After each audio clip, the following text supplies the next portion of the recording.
Yeah, and welcome to Papastache 102. So today, we're going to learn how to create a melodic solo. We're going to build and create and take our scales and learn how to say something and kind of think like a vocalist. Now, down below, there's a link of another video that teaches you how to play over a 1-4-5 as well. So check out that video down below.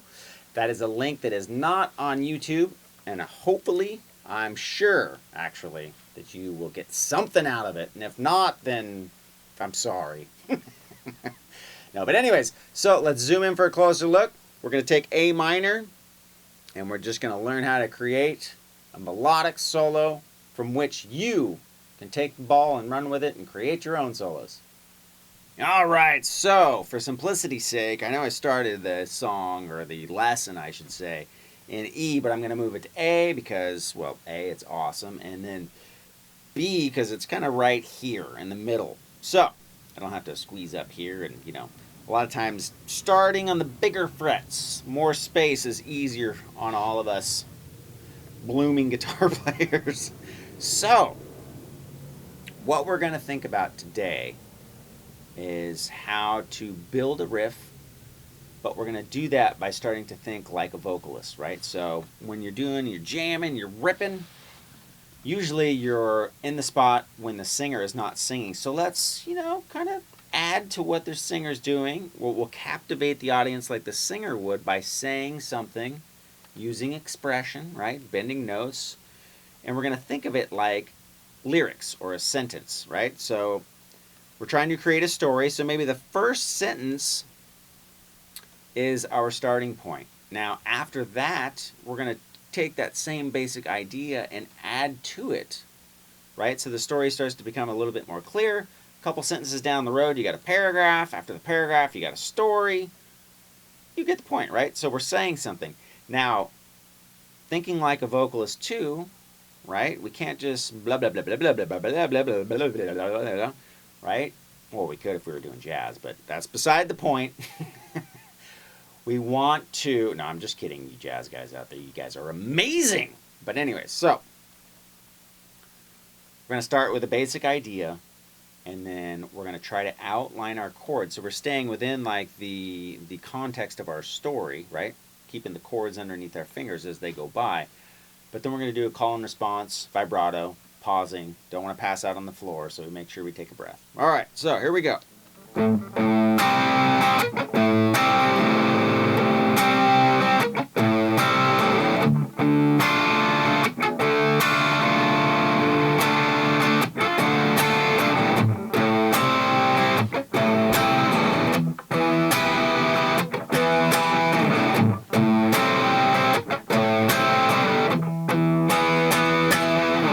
Okay, so that's our context of what we're going to be playing over.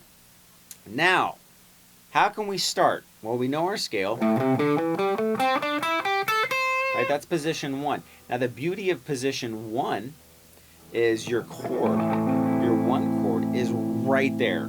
So let's target some of those target notes, the ones that make you sound like you know what you're doing, within our first riff. So, here we go.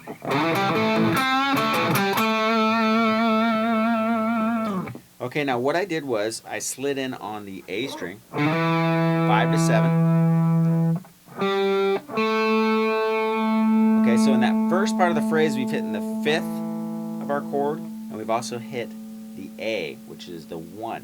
So we got. I'm going to go back to that 5th.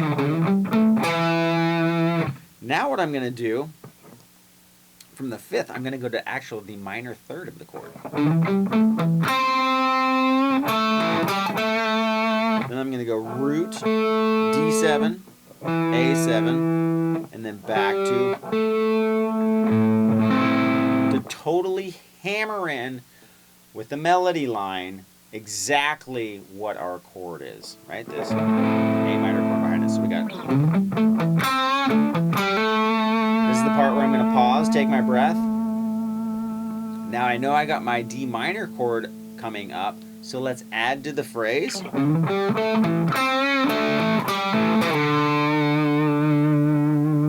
Okay, so I did the same riff. And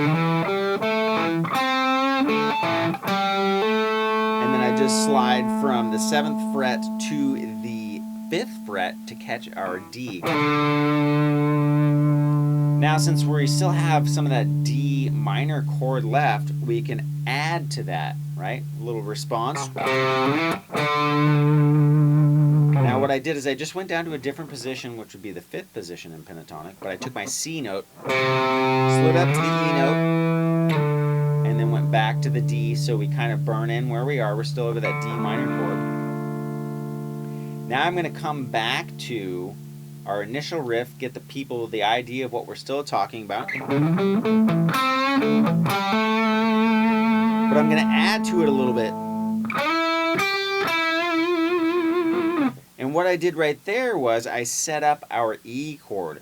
So I did my same riff. Now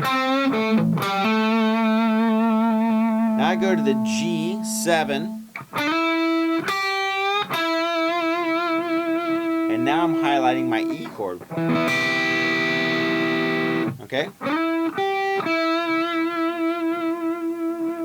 Now it's going to go back to the D and the A, right? And then back to the E. So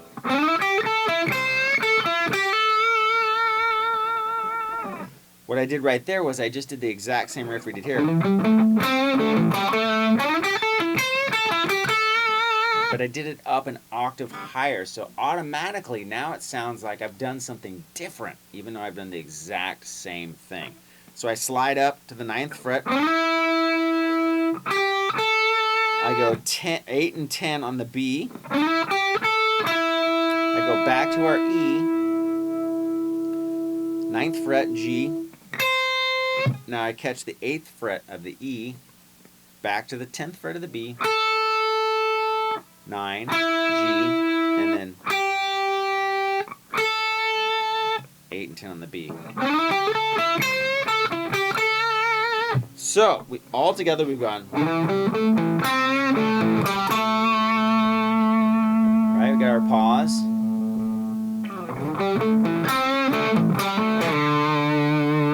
Add a little bit. Go back to our phrase.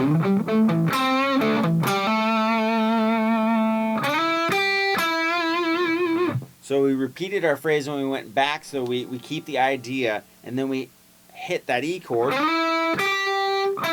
of the target notes out of the E chord. Now we're going to repeat our first phrase, but in a higher octave.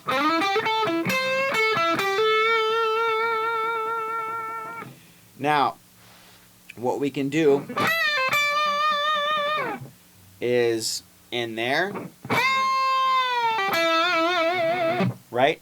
Coming back to that E, it's really short between the A minor and then back to the 5. So we did.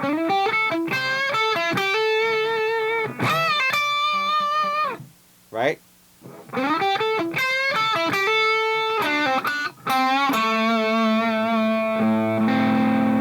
And we can get back into our 1 that way.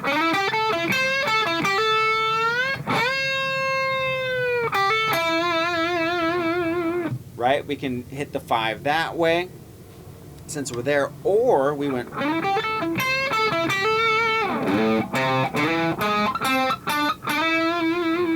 Right? Hit something totally out of left field and throw out one of those notes that theoretically I don't know why it works, but my brain says that it does. And so it does. Because there's no real rules in music. And my case in point, for some of you out there that I know are going to say, yes, there are. But yes, you're right. But no, because listen to Van Halen. He hits all those freaking notes, and it sounds awesome. I don't know how he does it. I wish I did, because I'd be Van Halen then. All right, so what I did was I went down low and kind of hit an outside note to tickle the ear, cilia, and then bring it home to resolve on that E note for the 5 chord. What I did was I slid in G to A on the E. So 3, 5 on the E, 3, 5 on the A.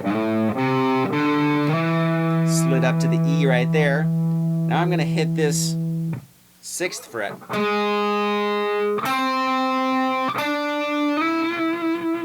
back and highlight that E. So I went 6th fret D, 5 G, 7, E, and then come back to. Now at that point you'll want to take another storyline and go to another paragraph, right? You're building your whole story, but now you're improvising. Maybe start from another place.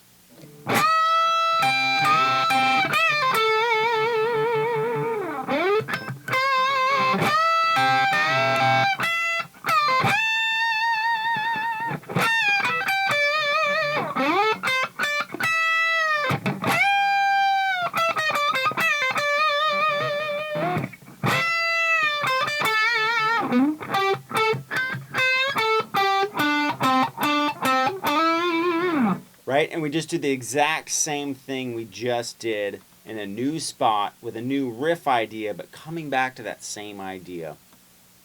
Recycling some of those riffs and then just adding to them, using our vibrato and our bends and our quarter note bends as our expression, or how we end our sentence, or our pauses, or our questions or exclamation points.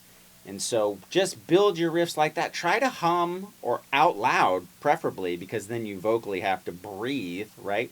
And you'll know when to pause. So try to get that going too, because we want to develop being able to hear what's in our head develop underneath our fingers as we're playing. And that is the secret to the vocal guitar playing and those killer songs and memorable melodies that all of our favorite guitar players play. So remember, hit those chord tones as the chords go by. Repeat some ideas and mix it up out there. I know you can do it. Yes! Way to go out there. You guys are awesome. Don't forget the link down below. Again, it's not on YouTube, so it'll come to you in a nice little package, and then bam, right after this one, you'll have major and minor, and then you'll be gigging. It'll be sweet. Just wanted to also say thank you very much. If you like what you see, by all means, spread the word. Tell your friends. My goal is to get both my channels above 200,000 subscribers, and we're getting there. We are. And with your help, it'll just shoot off into the stratosphere, and then we can all have a planetary jam session, which would be sick. So once again, you guys are amazing. Thank you so much for the support. I ran into a couple of you out there today, and it was awesome. I love meeting you guys out there. So if you ever see me out there, do not be afraid to come up and say hello. I love it. All right. Catch you guys later.